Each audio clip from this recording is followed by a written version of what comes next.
अस्सलाम वालेकुम dear parents. अगर आप किसी ऐसे बच्चे को जानते हैं जो स्पेशल बच्चा है, चाहे वो ऑटिस्टिक है, चाहे एडीएचडी है, चाहे डाउन सिंड्रोम है, स्लो लर्नर है या स्पीच प्रॉब्लम के साथ है, या कोई ऐसा बच्चा जिसे लिखने में मसला हो या उसे पढ़ने में मसला हो, या आपको लगे कि आपका बच्चा सोशल नहीं है, या आपके बच्चे में बिहेवियर के प्रॉब्लम्स हैं, या आपके बच्चे में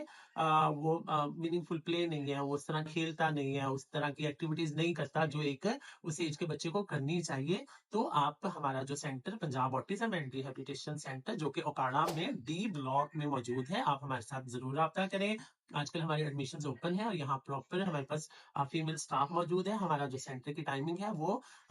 9 to 7:30 है, यानी सुबह 9 बजे से लेकर शाम 7:30 तक हमारी सेंटर की टाइमिंग है।